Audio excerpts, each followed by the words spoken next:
안녕하세요. 오늘은 말이죠. 우리가 매일 쓰는 검색창, 그 너머에 있는 거대 제국, 바로 알파벳에 대해 제대로 한번 파헤쳐 보려고 합니다. 여러분, 구글은 정말 매일 쓰시죠? 근데 구글의 부모 회사, 그러니까 알파벳에 대해서는 얼마나 아세요? 바로 이게 오늘 이야기의 핵심 질문입니다. 우리가 너무나 잘 아는 구글이랑 이름은 들어봤지만 좀 낯선 알파벳, 이 둘의 관계를 속 시원하게 알려드릴게요. 자, 그럼 이제부터 이 거대한 기술 제국의 보닛을 한번 확 열어보겠습니다. 도대체 이 회사가 어떻게 굴러가는 건지 우리가 부품 하나하나 뜯어보는 것처럼 자세히 들여다볼게요. 네, 그럼 첫 번째 파트입니다.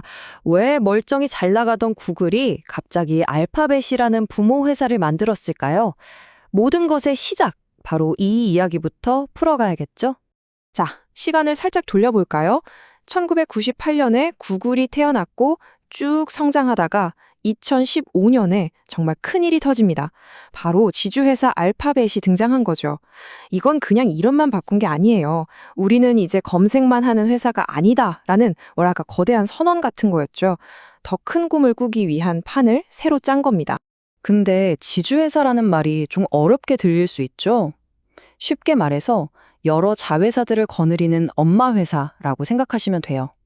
알파벳이라는 큰 우산 아래에 구글도 있고 또 다른 여러 회사들이 있는 거죠. 이렇게 하니까 뭐가 좋냐고요? 각 사업이 뭘 하는지 투명하게 보이고 좀 더 길게 보고 과감하게 투자할 수 있게 된 겁니다. 아, 그리고 이 주식 구조, 이거 정말 재밌습니다. 보세요. 구고엘, 이건 A클래스 주식인데 한 주당 투표권이 한 표예요. 근데 구고, 이건 C클래스인데 투표권이 아예 없어요. 빵표입니다. 그럼 진짜 힘은 어디 있냐? 창업자들이 가진 B클래스 주식이 있어요. 이건 한 주당 무려 10표거든요. 이게 뭘 의미하냐면요. 창업자들이 회사의 방향키를 꽉 쥐고 있으면서 동시에 시장에서 돈은 끌어올 수 있는 아주 영리한 장치를 만들어둔 거란 말이죠. 좋습니다. 그럼 이제 알파벳이라는 거대한 제국을 먹여 살리는 엔진, 그 심장부로 한번 들어가 보겠습니다. 돈이 어디서 쏟아져 나오는지 봐야죠. 와, 이 숫자 좀 보세요. 1,023억 달러. 이게 1년도 아니고 딱 3개월 동안 벌어들인 돈입니다. 2025년 3분기에 처음으로 분기 매출 1,000억 달러를 넘긴 건데요. 이게 얼마나 큰 돈이냐면 웬만한 나라 1년 예산이랑 맞먹는 돈을 석 달 만에 버는 거예요. 진짜 어마어마하죠. 바로 이 돈이 있으니까 알파벳이 그렇게 미래에 과감하게 베팅할 수 있는 겁니다. 그럼 그 어마어마한 돈, 도대체 어디서 나오는 걸까요? 자, 이 파일을 한번 보시죠. 역시나 구글 검색이 73%로 압도적입니다. 우리가 매일 쓰는 바로 그 검색창이요. 근데 여기서 끝이 아니에요. 유튜브 광고가 12%를 차지하고 있고 또 구글 원, 구독이나 픽셀폰 같은 하드웨어 사업도 15%나 됩니다. 생각보다 꽤 다각화되어 있죠? 더 대단한 건 뭔지 아세요? 이렇게 큰 회사가 아직도 생생하게 성장하고 있다는 겁니다. 이 표를 보면 가장 핵심 사업인 구글 서비스 부문이 작년보다 14%나 더 컸어요.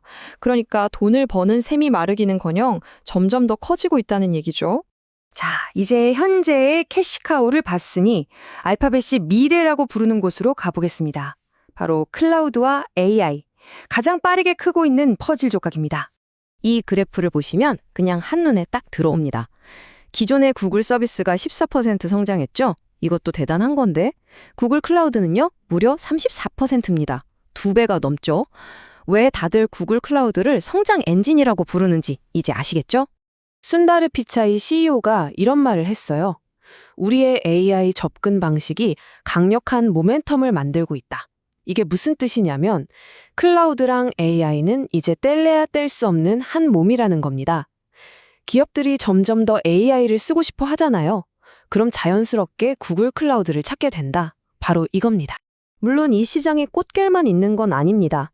저 앞에는 아마존의 AWS, 그리고 마이크로소프트의 애저라는 어마어마한 거인들이 버티고 있죠.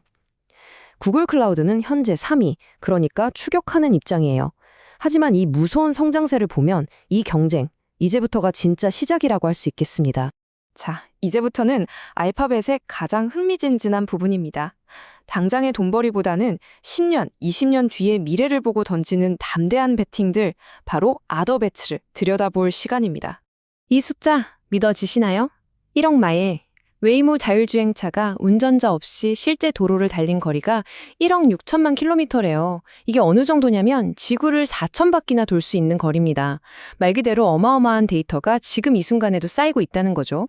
그리고 이건 그냥 테스트가 아닙니다. 이미 돈을 받고 손님을 태우고 있어요.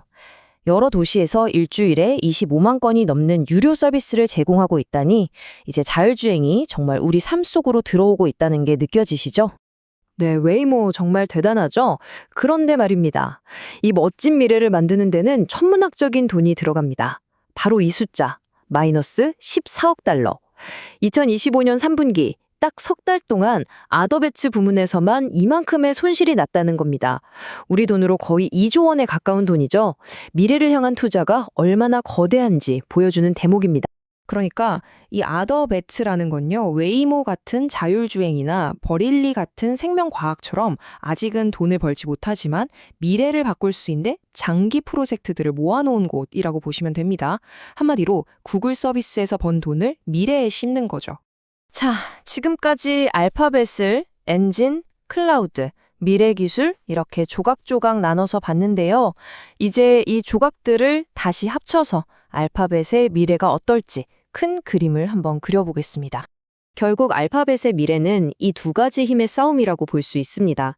한쪽에는 제미나이 같은 막강한 AI 기술력, 무섭게 크는 클라우드, 그리고 언젠가 터질지 모르는 웨이모 같은 기회들이 있죠. 하지만 다른 한쪽에는 미국과 유럽에서 동시에 들어오는 반독점 소송, 오픈 AI 같은 무서운 경쟁자, 그리고 계속해서 조여오는 규제라는 만만치 않은 위협들이 버티고 있습니다. 그래서 마지막 질문은 이겁니다. 과연 알파벳의 이 담대한 베팅들은 성공해서 우리의 미래를 완전히 바꿔놓을까요? 아니면 이 거대한 몸집과 지배력이 오히려 스스로의 발목을 잡는 족쇄가 될까요? 어쩌면 그 답은 바로 지금 이 순간에도 만들어지고 있을지 모릅니다.